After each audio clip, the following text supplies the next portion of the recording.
오늘 첫 소식입니다. 오늘 아침 6시부터 제9회 지방선거 사전투표가 드디어 시작됐습니다. 각 당 후보자들은요, 한 표라도 더 얻기 위해서 일찌감치 사전투표를 했습니다. 그리고 투표 독려에 나섰습니다. 자, 용산구 이촌 1동 사전투표소에 나가 있는 정서원 기자 연결해서 지금 분위기 살펴보겠습니다. 자, 정 기자, 사전투표 어떻게 진행되고 있습니까? 네, 지방선거 사전투표가 시작된 지 6시간 정도 지났는데요. 제가 있는 이곳 용산 이촌 1동 사전투표소는 점심시간 투표하러 온 시민들로 북적이고 있습니다. 오늘 낮 12시 기준 전국 사전투표율은 4.86%를 기록했습니다. 지난 4년 전 지방선거 때인 4.49%보다 높은 수치인데요. 사전투표율이 가장 높은 지역은 전남으로 10.56%였고 가장 낮은 곳은 대구로 3.72%였습니다. 사전투표는 오늘, 내일 이틀간 아침 6시부터 저녁 6시까지 진행됩니다. 신분증만 지참하면 전국 3,571곳 사전투표소 어디서든 투표가 가능합니다. 여야 후보들도 이른 아침부터 사전투표를 마쳤습니다. 정원호 민주당 서울시장 후보는 시민 일상을 편안하게 뒷받침하게 해달라. 오세훈 국민의힘 서울시장 후보는 서울의 밝은 미래를 그리는 선거라며 사전투표를 독려했습니다. 선거 유세도 계속되고 있는데요. 여야 지도부는 전국으로 흩어져 선거 유세에 나섭니다.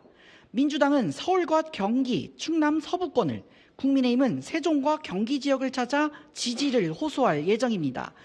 지금까지 이촌 1동 사전투표소에서 전해드렸습니다.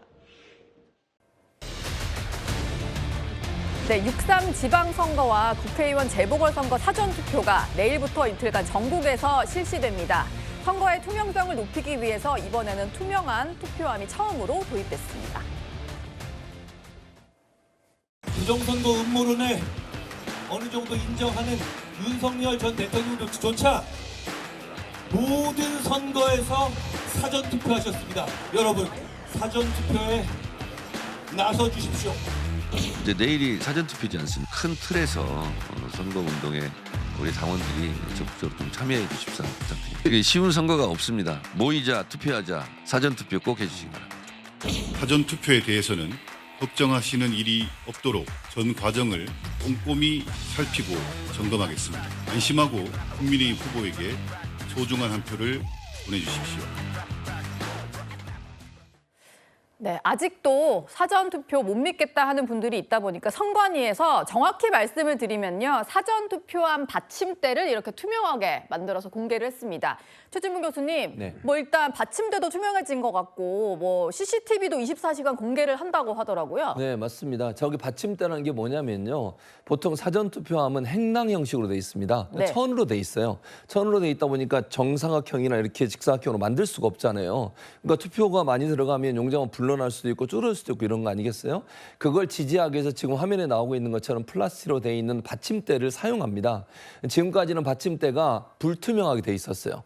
그러니까 사람들이 자꾸, 왜냐면 이거 옮길 때는 꺼내서 옮기거든요. 예. 그러니까 부정투표했다라고 부정선거했다라고 주장하는 분들은 이게 왜 원래 보이던 것과 다른 것으로 움직여지냐 이런 얘기가 나왔는데 그걸 방지하기 위해서 아예 밖에서 투명하게 보이도록 만드는 겁니다. 물론 안에 행랑으로 돼 있는 것은 투명하지 않습니다. 네. 다만 행랑으로 돼 있는 것 색깔을 원래 남색이었는데 회색으로 바꾸게 되고요. 그렇게 되면 이제 부정선거를 주장했던 사람들의 주장을 일정 부분 이렇게 무마할 수 있는 그런 방향으로 만든다고 보여지고요. 보관 장소는 CCTV로 24시간 공개합니다. 누구든 원하면 CCTV를 통해서 투표함에 보관된 장면을 볼 수 있게 돼 있고요. 사전투표는 이틀 동안 29일부터 30일까지 이루어지고요.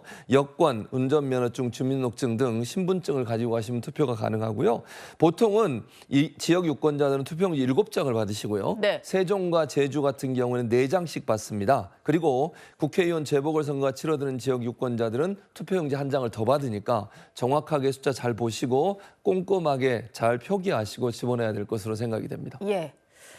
투표에도 예산이 참 많이 듭니다. 내 한 표의 비용이 꽤 들어가니까요. 반드시 투표를 하셔야 될 것 같습니다. 조금 전에 얘기 들으셨다시피 뭐 후보들도 당 지도부도 사전투표를 독려하고 있는데요. 정혁진 변호사님, 사실 국민의힘에서는 여전히 좀 부정선거 믿는 지지자들이 있다 보니까 조금 꺼릴 것 같기도 한데 이번에 그래도 정의용 사무총장 얘기 들어보니까 사전투표 해달라 뭐 이런 얘기 하네요. 어쨌든 뭐 딜레마가 없지는 않을 것 같다는 그런 생각은 드는데 사전 투표를 막는다라고 하는 건 그건 말도 안 되는 거고요. 어쨌든 사전 투표든 본 투표든 투표는 독려되어야 되는 거 아니겠습니까? 그러니까 각 당에서는 많이 투표해서 민심이 제대로 반영될 수 있도록 해야 될 것 같은데 사실은 우리나라 지금처럼 선거 제도가 불신받고 있는 때가 언제 있었습니까? 여기에 대해서 가장 큰 책임은요. 누가 뭐라고 해도 선관위 있다라고 저는 생각하고요. 네. 뭐 소쿠리 투표부터 시작해가지고 권리를 주장하지만 제대로 된 일 처리를 못한 거는 그건 사실이니까 이번엔 선관위원장 대법관이거든요. 대법관부터 진짜 눈 똑바로 뜨고 이번 선거를 잘 관리해야 된다 그 생각은 들고요. 그다음에 사실 국민의힘도 책임이 있습니다. 왜 예. 책임이냐면 2024년 총선 여당이 누구였습니까? 그 국민의힘이었잖아요. 그런데 그때 대패해놓고 뭐 이런저런 변명을 하니까 그러니까 오히려 더 우스운 것이 아닌가 그런 생각 들고요. 어쨌든 이번 선거부터라도 잡음이 없는 그러한 아주 원활한 그런 선거 관리가 이루어져야 된다 그렇게 생각합니다. 네.